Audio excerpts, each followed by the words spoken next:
চিন্ময়বাবুর মায়ের সাথে সবসময় কথা হয়, আজকে দীর্ঘ সময় কথা হলো। এইসব বিষয়গুলো তো এমনি আমরা জানতাম, তারপর আরো শিওর হইলাম যে আমরা দেখেছি যে আমার দেশে সেই চন্দনধর থেকে গেরুয়াসন থেকে এরকম নামে কি এরকম একটা নিউজ করেছে। তো আমি সব বিষয়গুলো যেহেতু আমরা আগে থেকে জানতাম সবই মিথ্যা তথ্যগুলো। আবার আমি ওখানে শুধু চিন্ময় বাবুর ভাইয়ের নাম, মায়ের নাম, বাবার নাম ছাড়া, তার নাম ছাড়া সবই মিথ্যা। তা আজকে তার মায়ের সাথে কথা বলে বুঝলাম যে এগুলো সবই ডাহা মিথ্যা আছে। কিভাবে নির্জলা, মানে ভাবা যায় না যে কতটা নির্মম এরা, নিষ্ঠুর, এদের মধ্যে মানবতা বোধ নাই যে এইভাবে মানে মানুষের নামে মিথ্যা তথ্য সন্ত্রাস তারা ছড়ায়। যে চিন্ময় বাবু সে নাকি রাজনীতি করতো, সে রাজনীতি করার সময় কোথায় পাইলো?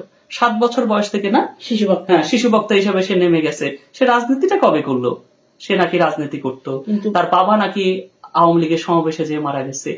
ওই দিনের মানে তার বাবা শহরে গেছে, মারা গেছে। ওই দিনের কার সমাবেশ, আওয়ামী লীগের সমাবেশ ছিল না বিএনপি সমাবেশ ছিল, সেটা তো কেউ দেখার কোনো বিষয় না।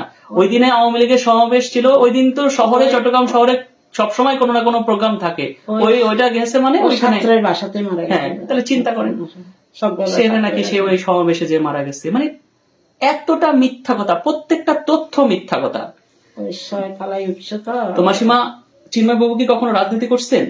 ও খারাপ তো সময় পাইছে না, সারাদিন ইবে শুনেন 7 বছরের থেকে জন্মসভা করছে তো, 7 বছর 8-9 এই 9 বছর ও মৎস্য করছে। ছেলে ছোট ছেলে, ছোট্ট বয়স থেকে সে বের হয়েছে, কোনো রাজনীতি করে না। তার বাবাও তো রাজনীতি করে নাই, আপনার হাজবেন্ডও তো করে নাই। ও প্রাইভেট স্কুল হেডমাস্টার হয়ে এরা রাজনীতি করা। তাহলে আপনি চিন্তা করেন, তাহলে এই যে মিথ্যাচার, কি পরিমাণে মিথ্যাচার ছড়াইছে, মিথ্যাচার ছড়াচ্ছে। আমি মনে করি যে বিবেক সম্পন্ন মানুষের এই বিষয়গুলো দেখা উচিত, যে আসলে মিথ্যা দিয়ে যদি কোনো কিছু বলতে হয় সত্য কথা বলা উচিত। এভাবে মানুষের নামে মিথ্যা প্রপাগান্ডা, প্রত্যেকটা তথ্য আমি দেখলাম যে এরা যে ছড়াচ্ছে চিন্ময় বাবুর নামে, যে আরে বাবা চিন্ময় বাবু হিন্দুদের একত্রিত করছে, এটাই তাদের ভয়। যে একজন সাধুকে এত ভয় যে একজন হিন্দুকে এক করছে, মানে তার সবচেয়ে বড় দোষ যে সে এই মানে বাংলাদেশে হিন্দুরা বিচ্ছিন্ন বিক্ষিপ্ত ছিল, বিভিন্ন মত পথে তাদের এক কেন করছে। মানে হিন্দু কেন এক হবে, হিন্দু কেন বড় বড় সমাবেশ করবে, হিন্দুরা থাকবে একেবারে পায়ে পায়ে পড়ে থাকা বিড়ালের মতন, যে পায়ের মধ্যে লুটুপুটু করে থাকতে হবে। অথবা বনসাই গাছ হয়ে তারা বৃক্ষ হইতে পারবে না, বনসাই গাছ হয়ে আপনি ড্রয়িং রুমে শোভা পাবে। তারা কেন বৃহৎ গাছ হয়ে অন্য পাখিদের আশ্রয় দিবে? এই সবকিছু মিলে আমি কেন, আপনি দেখছেন যে আমার কথার মধ্যে একটু রাগ ক্ষোভ চলে আসতেছে, কারণ আমি যে ওই যে নিউজটা হয়েছে এটার প্রত্যেকটা তথ্য চিন্ময় বাবুর মাকে জিজ্ঞেস করলাম এবং প্রত্যেকটা তথ্যই দেখলাম মিথ্যা। তা আসলে আমার খুবই খারাপ লাগছে। তো আরেকটি তথ্য যে চিন্ময় বাবুর সাথে তার মায়ের 3 বার কথা হয়েছে। তো কি বলছে চিন্ময় বাবু? শুধু কান্না, আমাকে দেখবে না, আসলে আমি মরে যাব, এই কথা কান্না করতে, আর কিছু বলতে পারছি না। যে এর কান্নার পর থেকে আমি তো কিছু খাইতে পারছি না। আর আমিও বাবাকে তো চোখে দেখে না, আমি তো নিজে কোলে নিয়ে অফিসে আদালতে সব জায়গায় গেছি, কোলে নিয়ে বড় করছি, কোনোদিন কান্না করতে দিই না। কিন্তু এই 3-4 বারের কান্নাটা আমার জীবনে শেষবারের মতন কান্না। চিন্তা করবেন না। আর দেখেন ওকে কোলে নিয়ে জনসভা করাচ্ছে সবাই। আপনি কি মনে করেন মাসিমা যে চিন্ময় বাবু কোনো অপরাধ করছে? আমার ওর জীবনে তো ও না, ওর বাবু একদম সাধু। সবাই আমাদের শ্বশুরা, আমার বাবেরা সবাই তো ধর্মের প্রতি। তাহলে আপনার এরকম সাধুকে এরকম যে অপরাধী সাজাইছে, এই বিষয় নিয়ে আপনার মতামত কি? এরা যারা সারাতে তাদের অপরাধ ভগবানে বিচার করবে, আজকে না হলে কালকে। এখন এক সময় হয়ে যাবে, এরা করছে আর কি ভগবানের উপর। আমি তো সব কিছু অর্পণ করে দিছি কৃষ্ণের মতন। না হলে ছোট কালে 5 বছরের ছেলে কি 7 বছরের ছেলে জন্মসভা করতে, 5 বছরের ছেলে কি পূজা আস্থা করে, নারায়ণ পূজা সবকিছু করতো।